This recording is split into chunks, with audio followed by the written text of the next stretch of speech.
And we have agreed that we may have a session in Parliament so that they can come and make some short presentation on what GMO is about. Because GMO is not something bad.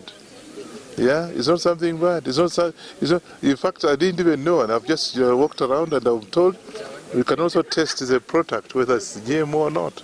And it's not that it's harmful. No, it's not. It's just changing of whatever tactics given the environment, because the environment keep on changing. So we want to ride on that so that we can take this message of biosafety and biotechnology to the grassroots using the devolved agriculture architecture.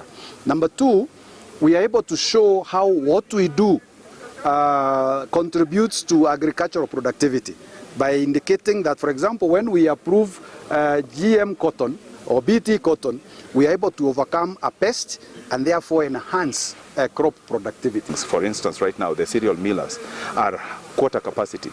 They don't have maize. And yet maize is somewhere in this world, only that there is, denial or a ban that stops them from importing.